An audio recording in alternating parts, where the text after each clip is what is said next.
Hello, thank you for listening to 3 Legacies Recovery Recordings. If you enjoy our program, please be sure to like and subscribe to the channel, and don't forget to share with a friend. We're also self-supporting, so feel free to contribute to the channel through Venmo at Recovery Recordings 615. Please note that the views expressed on this podcast are solely our individual views and do not represent any official stance of any 12-step program. We are not affiliated with any specific recovery organization, and this content should not be considered as professional advice for alcoholism or addiction.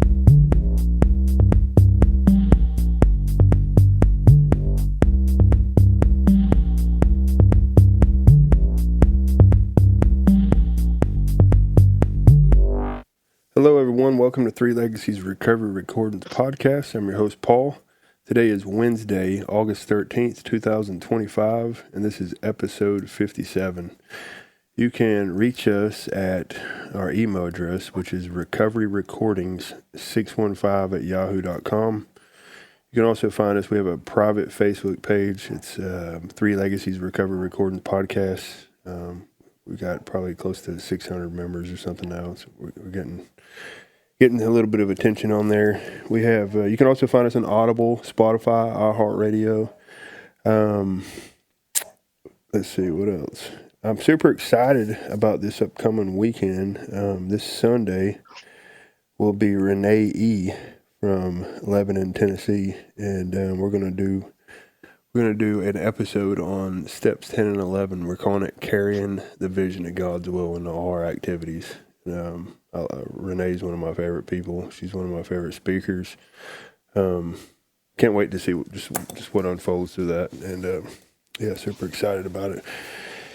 Also, tonight's guest, we have Jerry W. coming all the way from Apex, North Carolina. And Jerry was on the show last week, and we did sponsorship. Tonight, we're going to be doing the 3 Legacies of Alcoholics Anonymous. How you doing, Jerry? Paul, I'm doing excellent. Good, yep. Man. Yeah, it's good to be sober. Good to be with you today. Yeah, how's your week? Week's been good. Yeah. It's been busy. We had our state convention in Raleigh, North Carolina over the weekend, and nice. had 4 busy days with that. That went well. Yeah. And home group last night, and dealing with a bunch of crazies on the phone today. Yeah. Very nice. But I wouldn't have it any other way. I love it. There you go, man. Absolutely. Yeah, it's been good. Yeah, it's good. How often does your home group meet? We meet twice a week on Tuesday at 7 p.m. Yeah. And that's a beginner's meeting. And then we meet on Thursday at 7 p.m. for we either study a step, big book, tradition, or have a speaker. Nice. Very cool. Yeah. Yeah. Man, it's awesome. My home group, we just started, we're fairly new. We just started a couple years back. And, speaking of the 3 legacies, we get pretty involved in our community. We got service commitments at the treatment centers and the jail and the prison in our district. I'm currently the treatment chair for our district right now, so super excited about tonight's conversation. Really, yeah. That term. You hear it a lot now.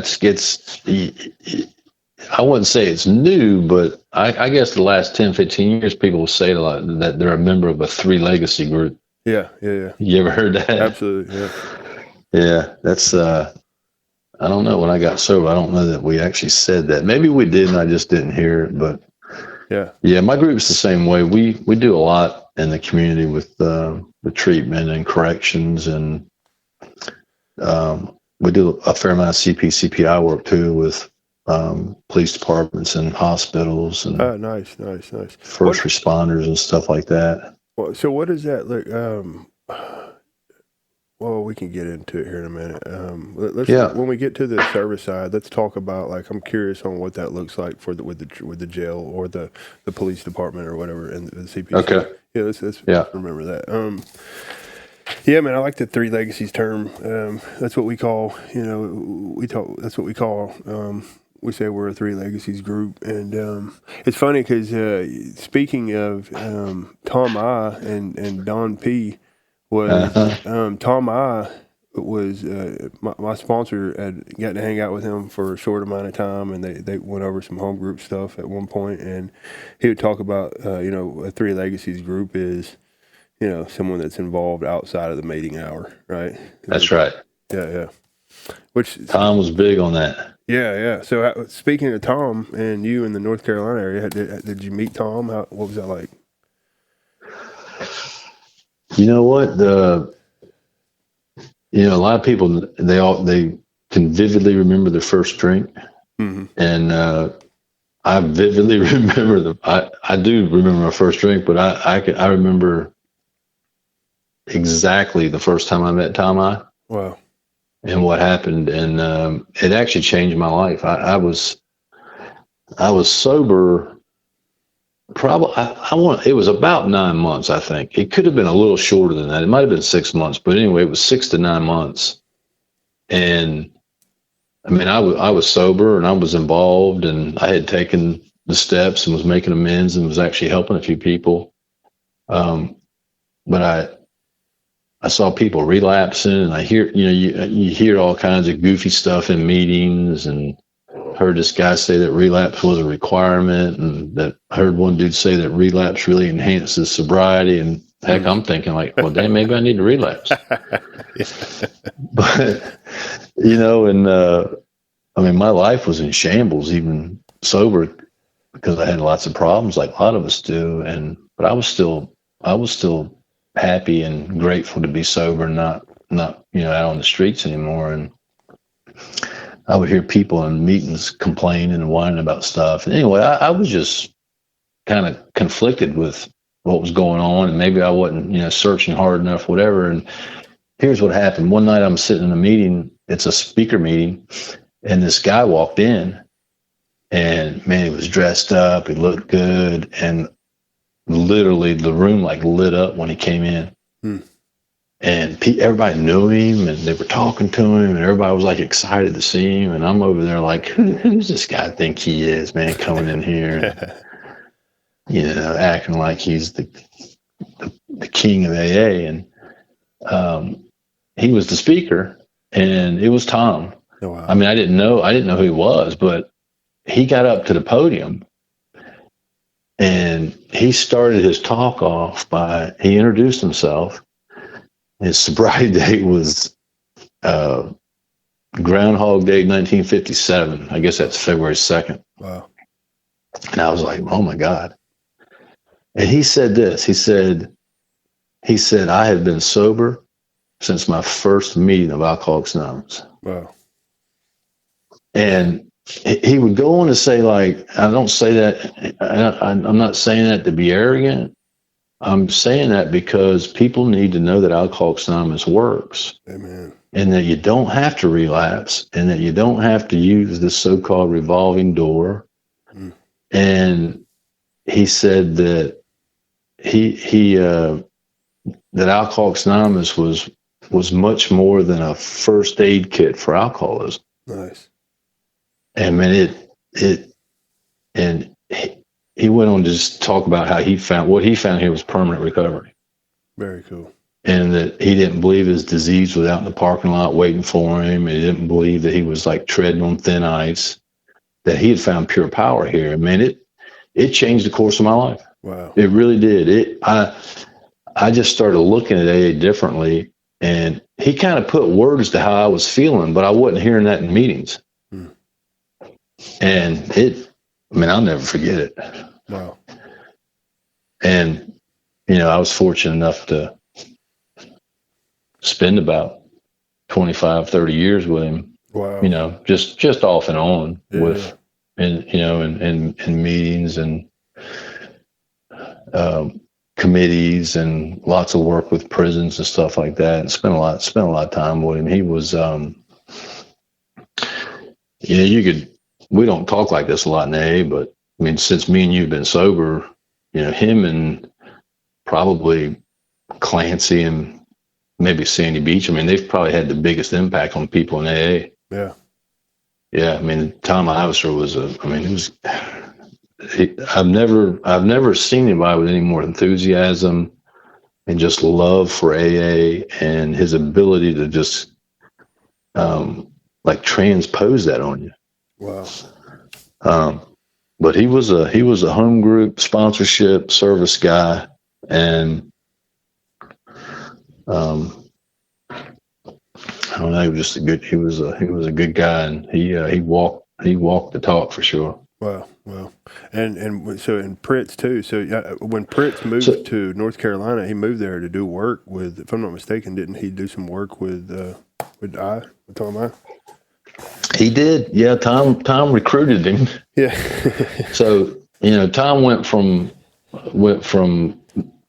an inmate to being a warden of a prison. Yeah. That's First person ever to do that. That's literally crazy. Yeah, and then he became a state administrator over all the prisons in North Carolina, and basically helped start, he was over alcohol and drug treatment centers inside of the prisons. Wow. And it was really kind of a groundbreaking thing that he did. I mean, he basically did kind of a Hazelden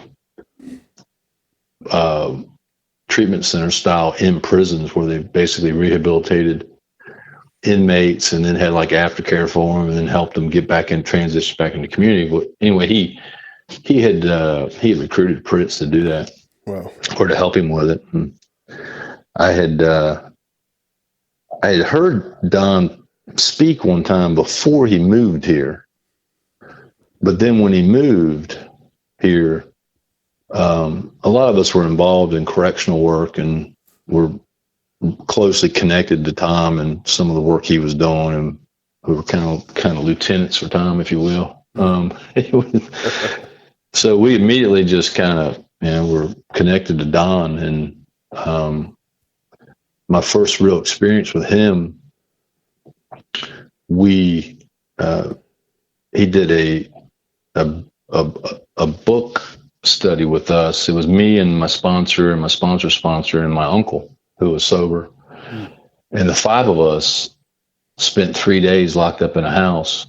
And Don basically took us all through the steps out of the big book. Wow. And I had been through the steps and had taken the steps out of the book. But when we sat down with him that weekend and he went through it, there was just something very, very magical and special about it. Wow. And he was so simple with the book, and he told personal stories that tied into the book, and it just kind of brought it to life for me. Wow. How long had you been sober at that point? About 4 years. Nice. Wow. Well, 5 years, right at 5 years. And I'll never forget. I mean, we were in the middle of the steps, and we all did the third step together. And he basically said, "We're going to go out here in the backyard, and we're going to die to self." I had never heard anything like that. And we went out in the backyard. We all laid down on the ground. I was like, "Man, I don't know what this is about," but Nice. It was another one of those moments where it changed my life. Wow. And we did 4 step and went on through the steps like that. And we got done that Sunday around noon. He's like, "Well, our job now is to go out here and go find some people to help." Wow. And that was another one of those moments that it changed my life. And I started sponsoring people differently, and started looking at Alcoholics Anonymous a little differently. And I spent a lot of time with Don, just one-on-one. I did a fair amount of traveling with him throughout the state of North Carolina, and he would stay at my house and stuff. And he was, he quietly probably has helped more alcoholics than anyone would ever know. And his reach, just in terms of what he taught people, and then them teaching other people. Yeah. He literally, nobody would probably say this or even know this, but he kind of changed the face of AA on the East Coast when he came out here and started doing book studies and was teaching people the simplicity of Alcoholics Anonymous and Wow. the importance of doing service. You know, he was a big general service guy. Yeah. Yeah. As well. He was a trustee and all that, and that kind of spread quickly, like to Virginia and Maryland and South Carolina, down in Florida. And he had a group of guys, Jerry Elkins and some guys up in the northeast part of the country that they were helping, and just the way that he used the book and the steps was, I don't know, it's changed a lot of people, and that's still alive today, all over the place. Yeah. Wow. Yeah. Man. But they were both those guys were just giants. Wow. That's so awesome that you got to spend some time with them like that. Yeah. Man, I'll tell you. So, and I'll share. I guess this. we got off track there a little bit. No, absolutely no. This is not, I love hearing stories like that, man. I got a lot of stories about both of them. Some of them are funny, and we'll have to do some more episodes with, talking about some of it. I tell you, and I shared a little bit of this with you. So, like for me, I got sober. In the first few years I was sober, like the direction I had, my sponsor was my best friend, man. I ended up trusting the guy. He pointed me towards a spiritual solution. He taught me, what he knew about spiritual principles in my life. Got pretty awesome, right? But as far as like a lot of the big book stuff, we did, parts of it. We didn't. There's some stuff we didn't do, and I'm not talking bad about that. I love this guy. Sure. Right? But I ended up finding myself. What I was really involved in was the community aspect, the fellowship side of the program, right? And man, I tell you, my first home group, man, we were a freaking tight knit community, right? And and that right there changed a lot. Saved my life in so many different ways. And what happened was I found myself. I ended up moving. I was in a recovery house for the first couple of years I was sober. I moved out of the recovery house. Ended up getting married. Probably 3 years into recovery, get into a relationship and got married. And but I didn't know what to do as far as like working the steps. And I'd had this huge resentments and stuff, and I had no solution for them. Right? So the fellowship side of the thing. It only did so much. You get what I mean? I didn't really understand, and I'm not going to say I didn't understand like that there was a power available, because I definitely understood there was a power available. I just didn't, some of the 4-step work and some of the prayer work and stuff. I hadn't experienced yet, and so it goes into, like I didn't realize there was 3 parts to the program. I'd heard people talk. About unity, service, and recovery, but my experience was I just got really involved in the fellowship side, right? So, how about yourself? Like, how'd the whole thing look up for you when you first got in? Yeah, well, one thing that popped in my mind when you said this is it's not directly answering your question, but your experience probably is similar to lots of people's experience. It's actually similar to AA's experience if you think about it, because they operated for 4 years without steps. Yeah. Right? Yeah. The book was written in 39, and those guys got sober in 35. So they operated for about 4 years without steps, and traditions weren't written until 46. So they operated another, whatever the math is on that. Yeah. 7 years without traditions, and then another 5 or 6 years before they came up with the idea of service. So you're probably right on schedule. Yeah, I love it. It's funny because I talked to so many people about this, and I've heard that over and over again. So that's a lot of people's experience. But I think I said this last week. I'm grateful for the group and some of the guys that I came into contact with when I first got sober, because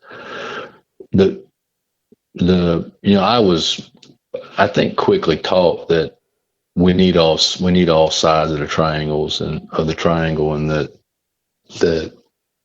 they're all of equal importance. And I think it's probably true when we first get here that we probably lean towards one side of it, depending on kind of what group we get into. But I had quickly taken the steps and was taught the importance of kind of showing up for my group and trying to be supportive and being prepared, and which I think kind of ties into unity. And we would have business meetings, and people would argue and they'd get into fights, and then afterwards they'd go get coffee together. Yeah. And I was immediately, our group was involved in service, so we did stuff at treatment and at a prison, and we were involved in the district and in the area. So I was just kind of, and I didn't pick that; it just happened to be where I landed. Yeah. So I was kind of taught early on all three aspects of it. Nice. Yeah. Yeah. And that you don't hear this much, but I think it's probably true that they are probably all of equal importance. Mm. And it's just like the steps. I don't think there's anywhere in the literature that says one step's more important than the other. Mm.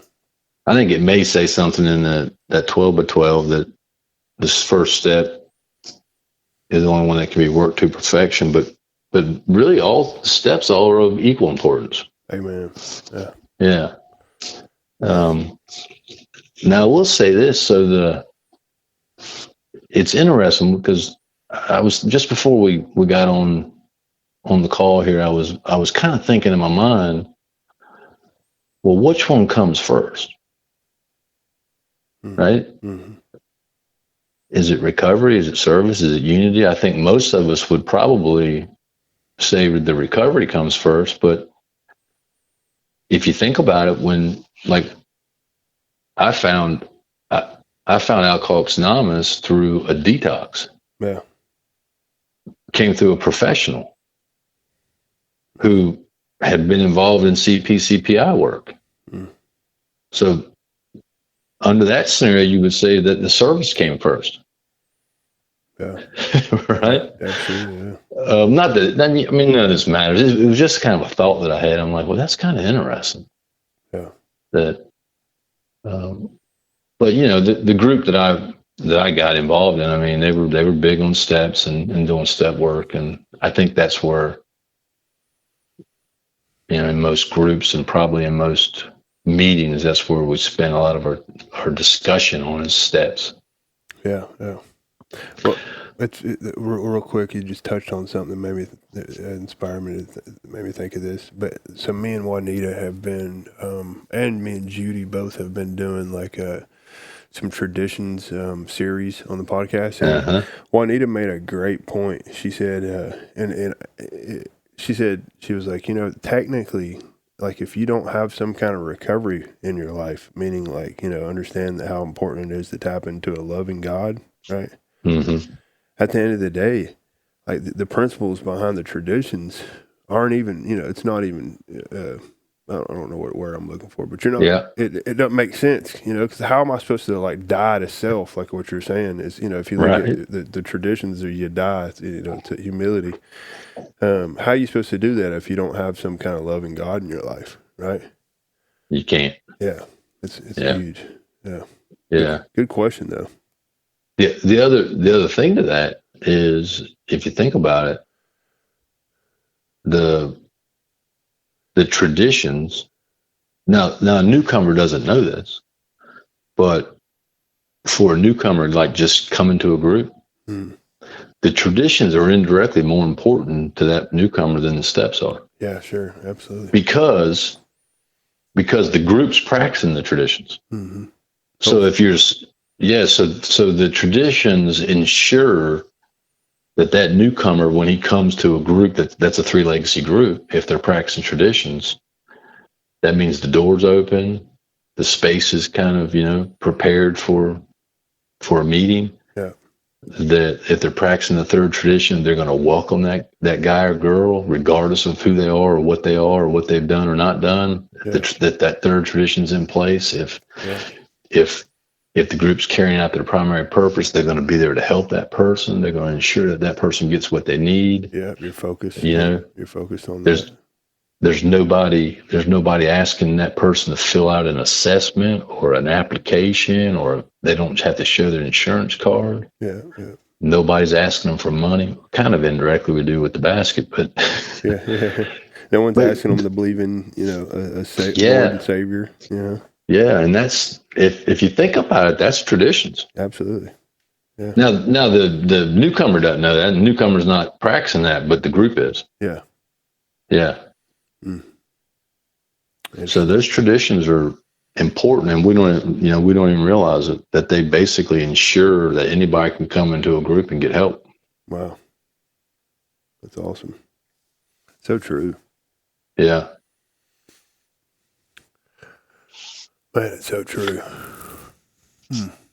And I always think about when, just with the word, I mean, I love the name of your podcast and your site where you got the talks. Oh, I saw one of your talks, by the way, of Don and Tom I and Don Pritz in Richmond, Virginia. Oh, yeah. Oh, I was there. Oh, nice. Yeah, I was there that weekend. Nice. There's a funny story about Tom. I'll tell you about it later. Nice. I love your name. And I always think about sacrifice that people have made. And I think about the pioneers that went through all those growing pains to help develop the traditions. And,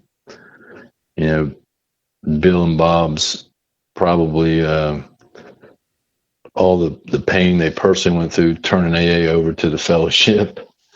And there's a lot of, it's an amazing program, and it's an amazing thing that people have left for me and you to follow and to ensure that we carry out what has already been laid out for us. Yeah, absolutely. And it's a huge responsibility. Sure. For sure. It's also an honor to be able to do that. Yeah. And, nothing really needs to be taken from it or added to it. We just need to follow the path. Follow what's already laid out. But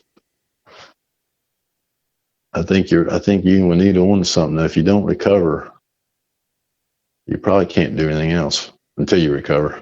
Yeah. If there's not a loving God available, you know what I mean? But I had to experience that before I could even, And also, if you look at me and Judy were talking last night, if you don't have a solid 6th and 7th step awareness, then you're going to come in and just, just make the whole thing your deal. You know what I mean? That's just without being said. The whole thing is going to be your deal, and it's just going to continue to get in the way, right? Yep. Me. Yeah. Me and my recovery. Yeah.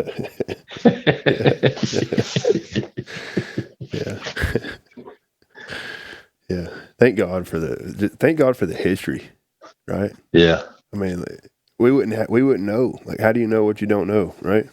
Yeah. That's right. Yeah. Yeah. So, we go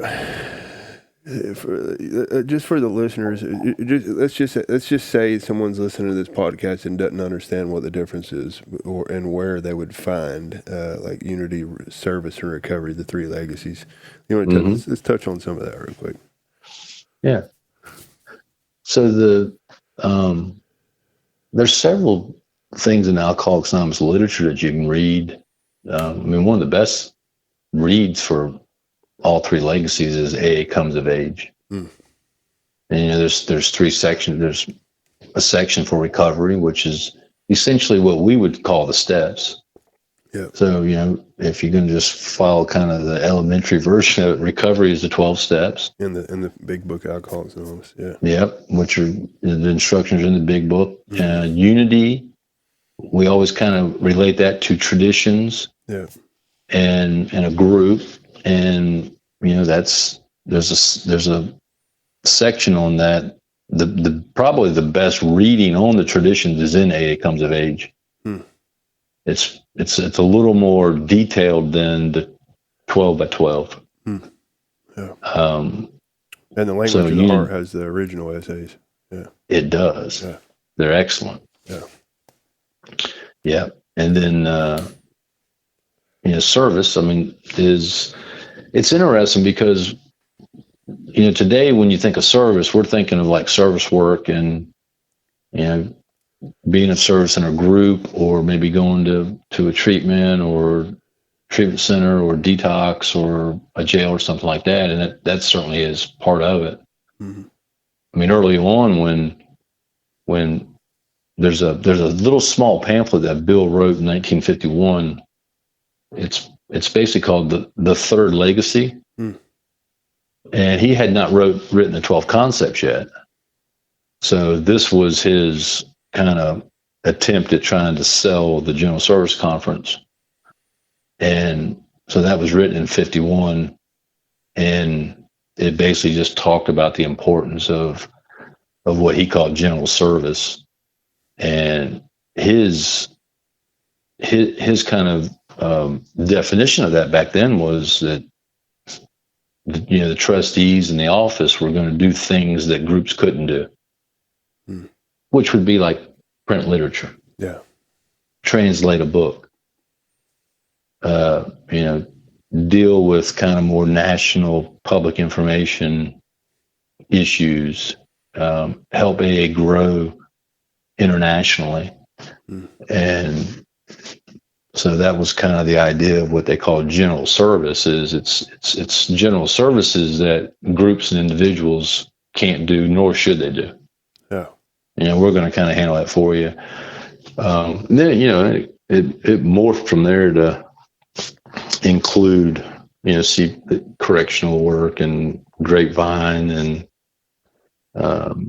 some people call it H&I, but basically treatment work and public information, stuff like that. And then he wrote those 12 concepts in the 60s. So that little time went on before that was written, but you can read about the 12 concepts in there's the AA service manual. Yeah.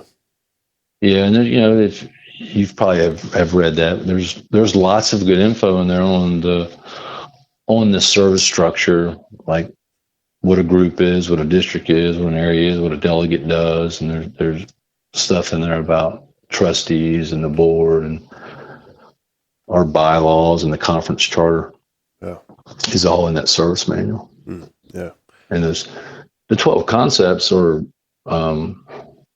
there's a group of us that study them, and, we've studied that service manual. And the concepts can be used kind of like the traditions as well. There's attributes in them that can be used in your personal life. Or business. Right of decision.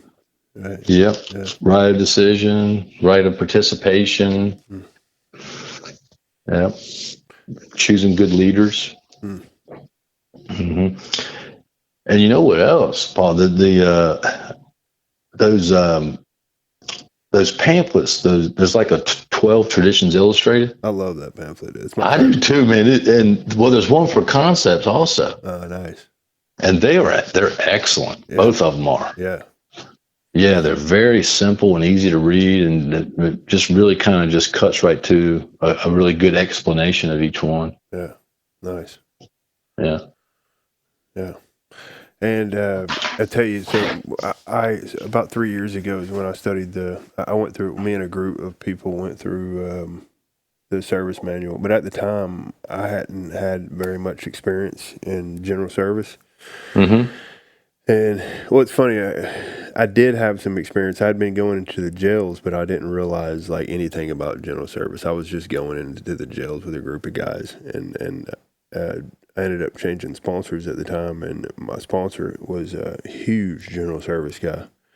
Mm-hmm. And what I found myself in a assembly corrections meeting, right, where there was like probably 90 people in the room, 60, 70 people in the room probably, and found myself in there, and I'm sitting there thinking, I've been going to the corrections just because it's been fun. I have fun doing it, right?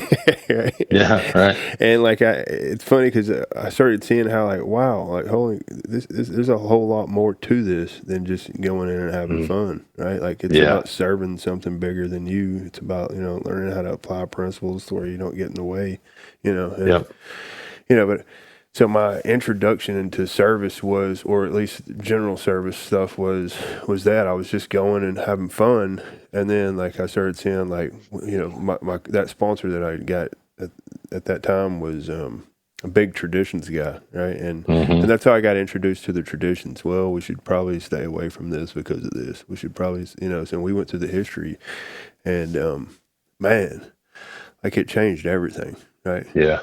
I mean, it changed all kinds of stuff. I also started seeing how like some of the group stuff I was involved in at the time, some of the issues we were having as a group, had we been following those principles, the issues would have pretty much dissolved, right? Yep. And I was smack dead, like sitting in the middle of it during all this when I started discovering all this, right? And it was just a game changer, right? It's like, wow, right? And so, yeah, it's interesting how it's funny because now that I've had some context in general service, but to go back what I was saying though, when I was in that group and we were going through the service manual, I hadn't had much context, so like it was almost like you might as well have just been tossing a bunch of words on the paper. Right. You get what I mean? Now I know, what a delegate is and what they do and all that, but I didn't have any clue at that time. Yeah. Yeah. Yeah, the first time you go through that thing, it can be like mind numbing. It's like, man, what is all this got to do with anything, man? I just want to stay sober and want my wife to come back and maybe help a few people. Yeah. It's funny though. Okay, I'm sorry. No, you good, go. Well, it's funny because like if it wasn't for that stuff, we probably wouldn't have a program, right? That's right. Yeah. That's how vital it is. Yeah, we wouldn't. Yeah. Yeah. So go ahead. Go ahead. Well, I was going to ask you. You had mentioned earlier the CPC and the police department stuff. In your what do y'all do? CPC and police department. What's that? A few things. So we're involved in North Carolina. They have this program called it's CIT training for police departments and like first responders. It's crisis intervention training. So they teach or they train, I should say, first responders and local and state police on how to identify people that are maybe having a mental episode or drug or alcohol related episode when they're making calls. And the idea is that if they understand more about drug and alcohol issues and mental health, then they can respond to those calls better without just throwing them on the ground and handcuffing them and locking them up. Sure. And so they're kind of trained on how to identify that and maybe defuse a situation without escalating, or defuse it without resulting in violence, or maybe even defuse it and give an alternative to certain people, depending on the situation, instead of going to jail, maybe taking them to a detox or to a hospital. Yeah. And so we during the training, we go in with our cooperation with the public and cooperation with the professionals and the public information committees, and we go in and basically talk to these folks about what AA is and what it isn't. Nice. Talk to them about how we might be able to help an alcoholic and give them material on what AA is and our hotline number, or we may have some people that are willing to take a 12-step call. So we'll actually give those numbers to the police officers and to the first responders. Nice. Very cool. And it's been an interesting endeavor. I think it's been helpful. I think that we have gotten some calls from some of those folks, and you'll be surprised that well, you probably wouldn't be, but a lot of people in the community, a lot of them still don't know about Alcoholics Anonymous. Yeah. You would just think everybody would know. Yeah. But they don't. And then a lot of the people that do know about AA, their conception about it is really not accurate, because they either see something on TV, on a show or something where they're showing an AA meeting, but it's really just a bunch of people complaining about their problems. Yeah. Or they may know somebody that like got sentenced to AA or went to AA, and that person just basically probably went to an AA meeting that may or may not have been a Three Legacy group, or they probably went to a clubhouse somewhere, and they went to a few meetings and they relapsed. And from the friend or family or the professional watching that, they think that person actually tried Alcoholics Anonymous. Yeah. And a lot of those folks just think AA is something that people go to and they moan about their problems and then leave. And anyway, we kind of try to dispel some of those myths about what AA is and what it isn't, and I think it's been helpful. Nice, man. We've also done some panels and presentations directly with like local city police. Yeah. More of a public information style panel. Sure. Which has been helpful. And then, of course, our group's involved with taking actual meetings into jails and to prisons. Yeah. Very cool. I tell you, we also do that same kind of public information style meeting with nurses and with doctors. Nice.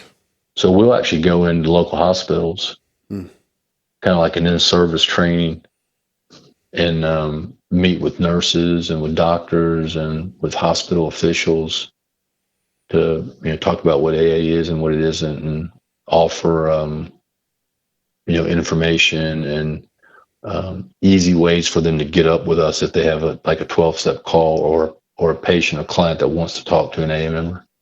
Nice, man. Wow. Yeah. It's funny how it's not funny, but it's like a better word. It's surprising how many people, even in Alcoholics Anonymous, doesn't really understand that there is stuff that Alcoholics Anonymous do and stuff they don't do, right? Yeah. And so we in our district over this last year, we've been doing quarterly workshops with corrections and treatment, to where we try to go through we encourage anybody interested in general service or currently going into facilities or whatever, come to these workshops, because things like outside coordinator, inside coordinator, understand the terms, how important it is to establish a relationship with the facility. You don't want 10 people, talking to 10 people. You know what I mean? That's right. It's so easy to get mixed up in the whole process, right? And so little things like that. Also, like learning how to, work within the traditions when you're at a facility, which is huge, because at the end of the day, I know people that are, longtime members of Alcoholics Anonymous that doesn't understand how important it is to,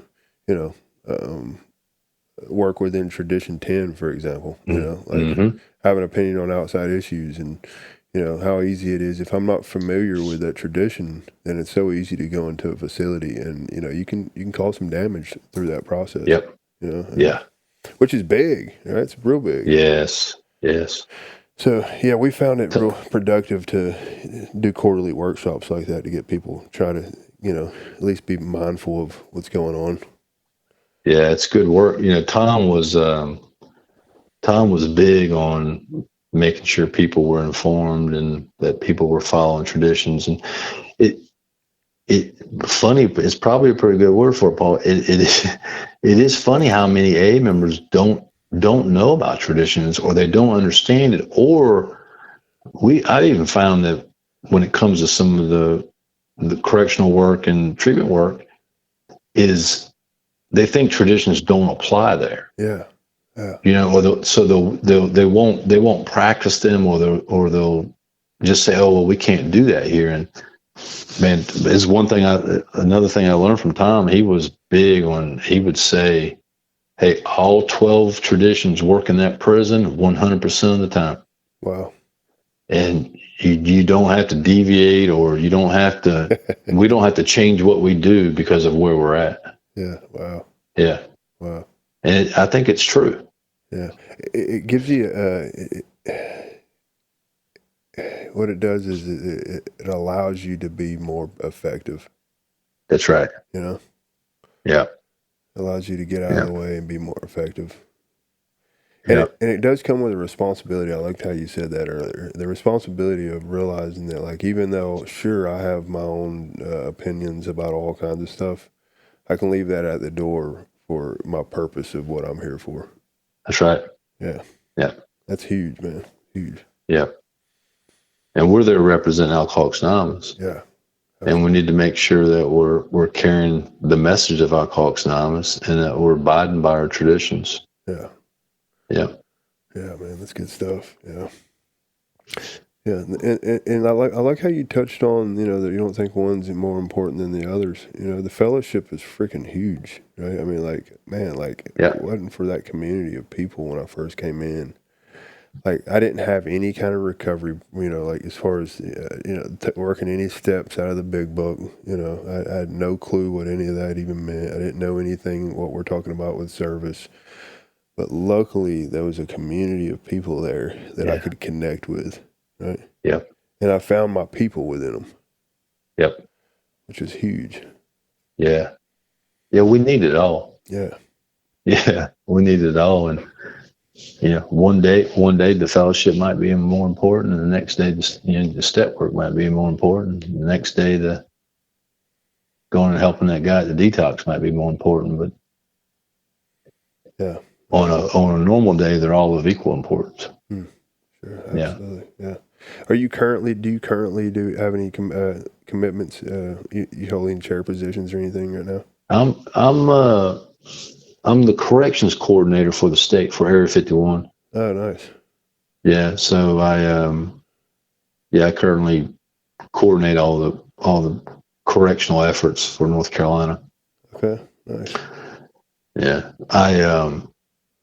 but I've done, like a lot of people. I mean, I started out as a alternate GSR. I was a GSR. I was DCM. Mm-hmm.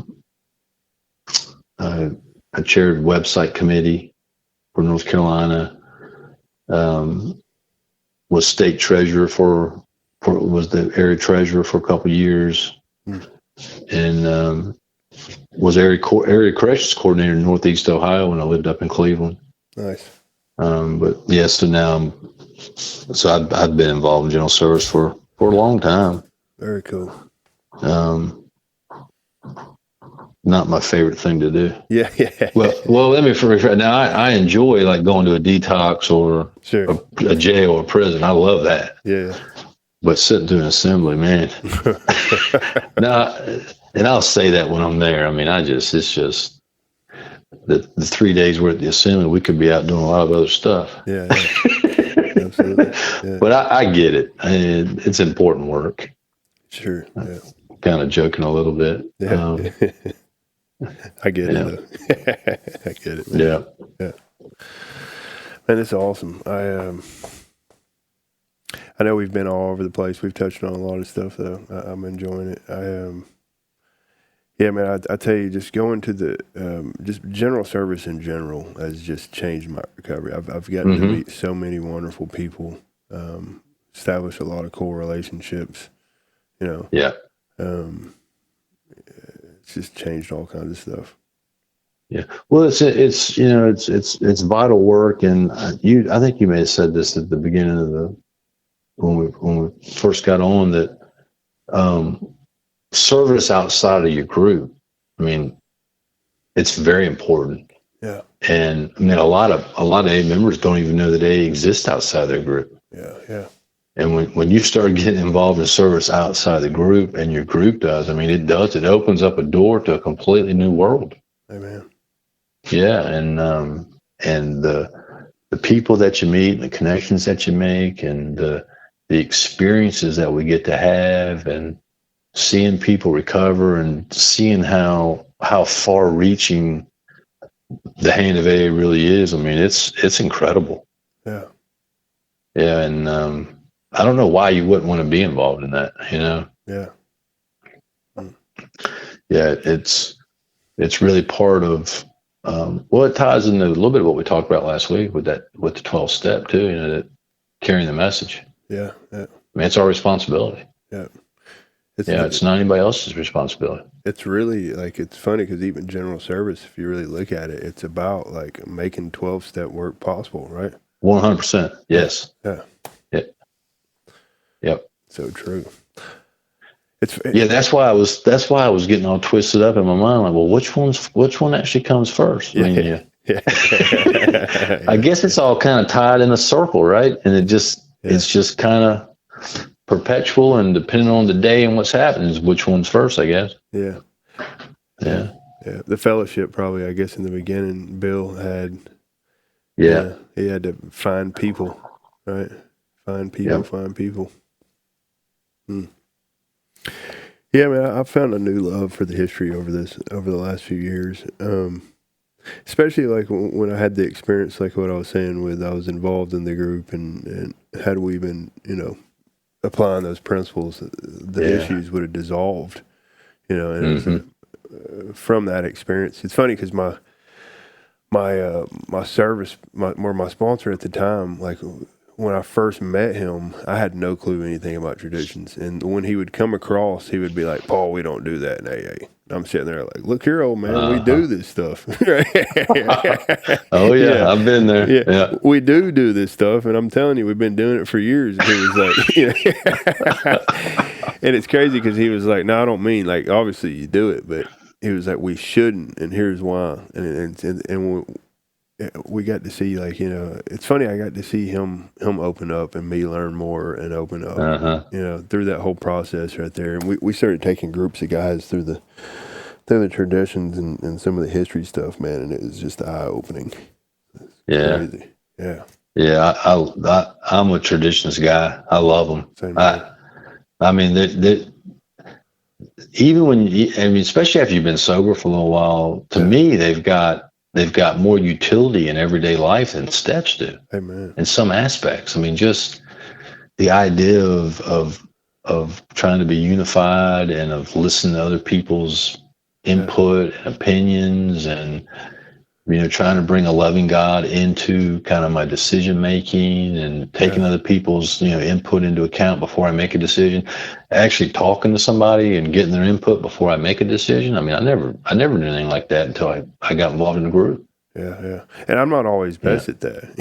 None of us are. No, that's why we got the 10th step. Yeah, there you go.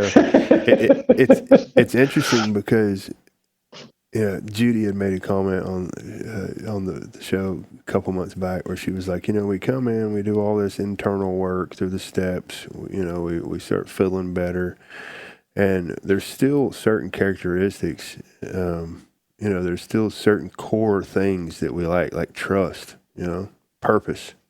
Yeah. And if it's just an internal thing, like what about the external? Like what about these relationships that we're in? What about, how am I supposed to stay, I like trust. I want to have trust, and I have to learn how to apply principles to the outside of my life, and it usually comes through a lot of heartache, right? It does. Yeah. A lot of heartache. Yeah. Yeah, but the traditions taught me how to listen to people.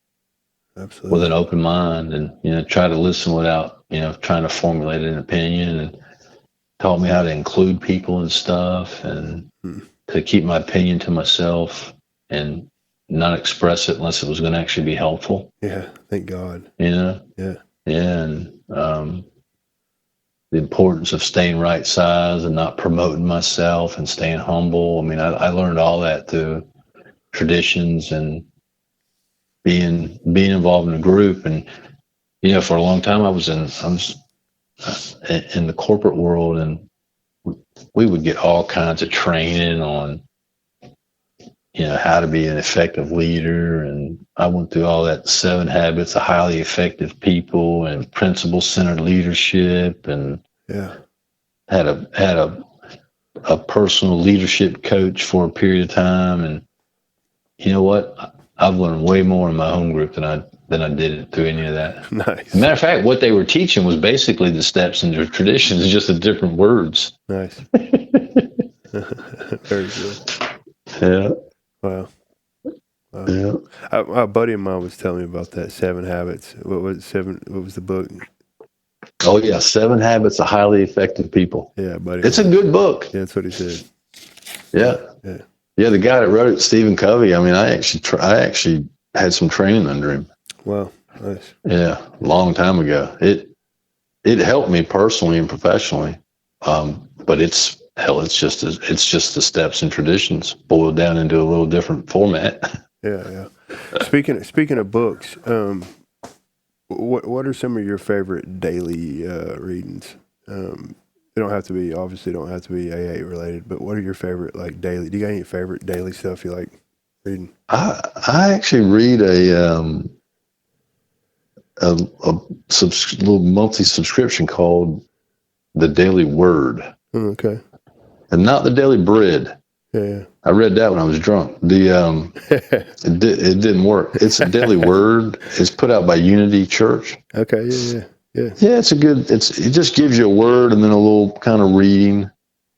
So I read that. I've been reading that every day for years. Yeah. I read you're gonna laugh at this. I read the Farmer's Almanac every morning. Well, nice. It's got a fact for every day in there. Wow. Yeah. But then I got some other things I read in the morning. There's a book that my sponsor gave me on saints. So it has like a saint of the day, and it gives you kind of the background on all these different saints. And I'm not Catholic or even know a whole lot about that religion, but these readings about these saints are fascinating. Yeah. And for years I read that Around the Year with Emmett Fox. Yeah. You ever read that one? Absolutely. Yeah. That'll twist your head up pretty good. Yeah. It's a good book. Oh, Emmett was a trip, man. Yeah. Yes. Yeah. I'd like to talk to that guy. Wow. Yeah. Emmett's a pretty cool guy. He's got a lot of good stuff. Yeah. I've gotten into a lot of saint stuff over the years too. It's principles, right? It's just principles. Yeah. It's cool. There's a lot of good stuff to read. Yeah. There really is. Nice. But I just keep it simple. Yeah. Yeah. How about meditation? Do you ever get into any kind of meditation, like mindfulness meditation? Well, I've done a lot of that throughout the years. Yeah. Yeah. And I'm back now, following the directions specifically out of the big book. Nice. Right when I wake up, I ask God to direct my thinking. I'm still laying in the bed. Yeah. I ask God to direct my thinking and remove selfishness and self-centeredness and fear and dishonesty from me, and kind of visualize my day and think about what I got going on. I ask God for inspiration and help me to have good thoughts and good actions, and then I say a prayer. Yeah. Yeah. Good stuff. And I try to pray for some other people, and then I get out of bed and go to a chair and read that daily word, and then try to just practice that throughout the day. Nice. But now through the years, Paul, I've done mindfulness meditation. I've done other stuff. I've studied and have practiced lots of different stuff. Mm. I wish I had some of that time back, actually. Yeah.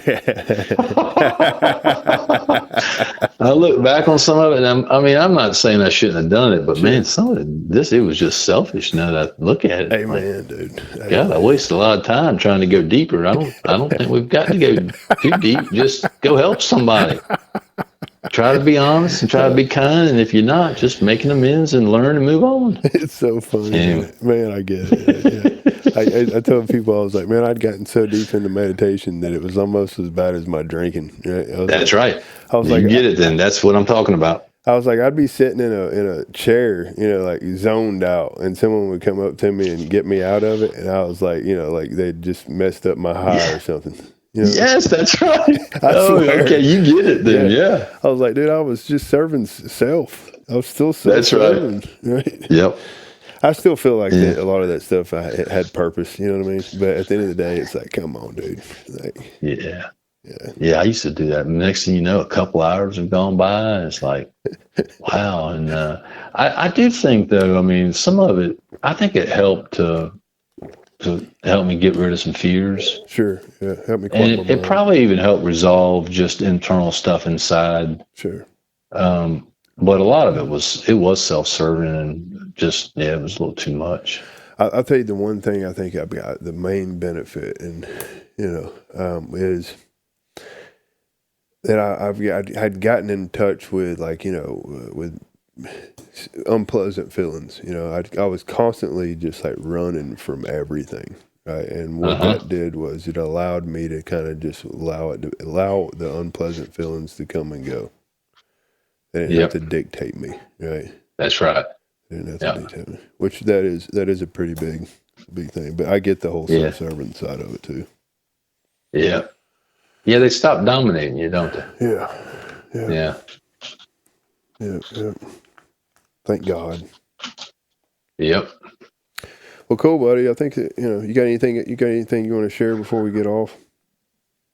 Before we get off here? No, I think we covered it all pretty good. I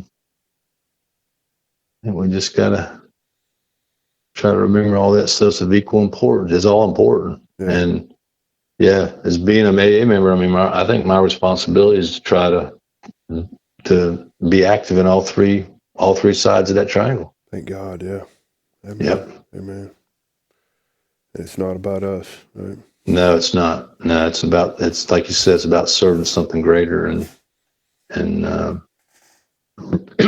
trying to pass on what's been given to us, make sure that light stays lit for others to find. Yeah. Yep.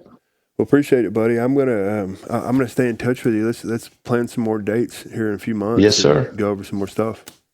Yeah, look forward to it. Thank you, man. Have a wonderful night. You too. Thanks. See you, buddy.